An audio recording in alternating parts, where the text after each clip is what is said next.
Voici le driver Hammer X. Les créateurs affirment qu'il possède 2 fois plus de zones de frappe, la vitesse de tête la plus rapide, 0 résistance à l'air et une précision parfaitement droite. Je ne dis pas que toutes ces affirmations sont vraies, mais je suis là pour vous dire que le driver Hammer X a les publicités de golf les plus folles que j'ai jamais vues. Malheureusement pour les créateurs du Hammer X, ce driver n'apparaît pas sur la liste des têtes de driver conformes de l'United States Golf Association, ce qui signifie qu'il est absolument illégal de l'utiliser en compétition. Cependant, l'United States Golf Association n'a aucun pouvoir sur le mini-golf. C'est donc à moi de décider. Une bonne fois pour toutes, si ce driver long Hammer X mérite d'être la référence de l'équipement de mini-golf, voici le driver Hammer X, les gars. On l'emmène sur le parcours de putting. Mon objectif aujourd'hui est de finir sous le par sur 9 trous. Je pars du principe que chaque trou ici est un par aussi. Donc on vise un score sous 18 avec ce bijou. Allons-y. Oh ouais, rentre là-dedans. Oh là là. Juste 1 centimètre trop court. Tu peux voir en dessous? Tu plaisantes? Quel premier putt!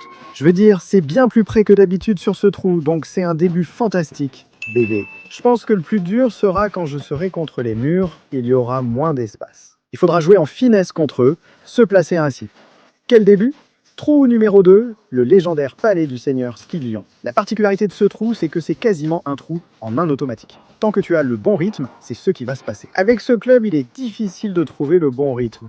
Je vais donc sûrement devoir frapper plus doucement car la balle sort très vite du driver. Il y a beaucoup de puissance intégrée que tu n'as pas avec un putter classique. Ouais, c'est vraiment difficile. Regarde-moi ça.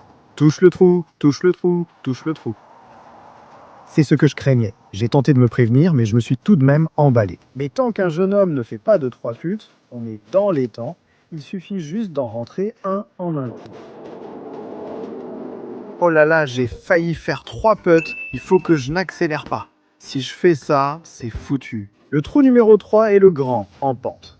On dirait qu'on pourrait faire un trou en un avec, car il y a plus de puissance. La face du putter est plutôt sympa ici. Oh, ça pourrait être parfait. Non? J'ai raté du côté bas. Je dois être honnête, je pense que c'est quand même une amélioration par rapport au putter de mini-golf. C'est tout simplement beaucoup plus régulier, il y a beaucoup plus de puissance et de vitesse qui en sortent. Et j'ai déjà utilisé ce truc sur un vrai parcours de golf comme driver, et ce n'était pas très utile, donc j'ai peut-être trouvé une bonne utilité à ce truc. Oh oh, compris.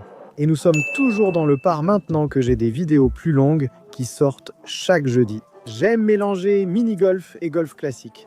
Si vous voulez que je vienne tenter 18 trous d'un coup, dites-le moi. Je pense que ce serait assez difficile, mais ce serait particulièrement intéressant sur un trou comme celui-ci. Là, je vais juste essayer de faire un 2 putts facile. Mais trouver comment percer le secret et faire un trou en un pourrait être excitant. Alors dites-moi ce que vous en pensez maintenant. On va jouer la sécurité. À moins d'un trou en un ici, ce qui serait une première pour moi, c'est impossible. Les gars, c'est ici que ça devient intéressant, car je n'ai aucun mouvement de recul. Je dois tenter un coup roulé-pincé en espérant ne pas l'envoyer trop loin. Non. Ça a littéralement fait un fer à cheval juste ici. Ce truc était destiné au centre. C'est dévastateur. J'étais tellement fier de moi pour ce putt, et il n'a tout simplement pas pu trouver le fond du trou. Nous sommes maintenant à un au-dessus du par. Voici le canyon étroit et le double rebond. Je vais poser la caméra près du trou et tenter de la faire passer par le petit espace central. La balise du pêcheur arrive, donc réussir un trou en un ici serait énorme. Ce club est idéal pour un canyon étroit car il demande de la puissance et c'est précisément ce qu'il offre. Ça ne veut pas dire qu'on va faire un trou en un, mais peut-être, allez, on est vraiment de retour. Merci Hammer X bébé. J'ai dit que tout était 1 par 2, mais maintenant que je me souviens que le phare du pêcheur est ici, je pense que ça devrait probablement être 1 par 1. Si tu échoues, c'est un bogey. Même avec un trou en 1 ici, on ne sera pas sous le par. Je viens d'en décider. Oh là là, j'ai failli le rater, mais on l'a eu. Dites-moi ce que vous pensez des règles dans les commentaires. Ça ressemble vraiment à 1 par 1. Ensuite, c'est le classique Rumpelstiltskin. Fais-le tourner dans le virage sans trop reculer dans la galerie. Sinon, tu iras dans cette section intermédiaire gênante. C'est donc un véritable test de ma précision avec le driver Hammer X. C'est sûrement trop fort. Non, c'était parfait. trouver un moyen de faire un trou en un. Vraiment bien. Jusqu'à présent, je dois dire que je suis très impressionné par ce Hammer X. Il fonctionne vraiment très bien. Cette ligne est plutôt utile. Elle m'aide vraiment à voir la trajectoire que je veux suivre pour poser ça. Je viens juste de vanter ce fichu putter. Comment ai-je pu rater ça? Très bien, on est de retour à un au-dessus du par.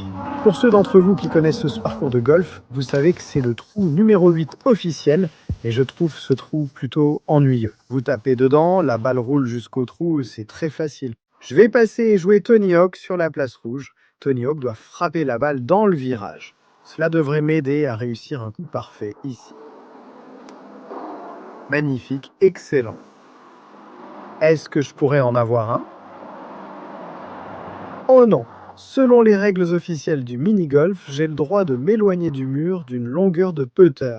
Mais ça ne me laisse toujours pas beaucoup de place. Parce que le driver, je pense, est plus long que large. Donc il faut que je fasse un coup pincé et ça va dévier sur ma gauche. Effort correct, mais je n'ai pas bien suivi la balle. Ouf, je l'ai eu, j'ai failli la rater. Et notre dernier trou de la journée, c'est la place rouge. On ne peut pas finir sous le par, mais on pourrait finir avec un trou en un. Ce score me satisferait. C'est tout. Non, ce n'était pas ça. Je pensais vraiment l'avoir fait. C'est le rythme qu'il faut vraiment, mais c'était juste un peu trop lent. On termine avec 2 putts. Voilà les gars, le driver Hammer X au mini-golf. Au début, ouais, je pensais qu'il avait du potentiel. Il est très régulier et c'est mieux qu'un putter de mini-golf classique. Malheureusement, la balle part trop vite et la longueur ici au bout est trop difficile à manier. Vous ne pouvez pas vraiment atteindre les recoins et les endroits nécessaires, donc malheureusement, ce petit gars ne va pas passer le test. On revient au mini-putter de golf. J'espère que la vidéo vous a plu. À demain, salut!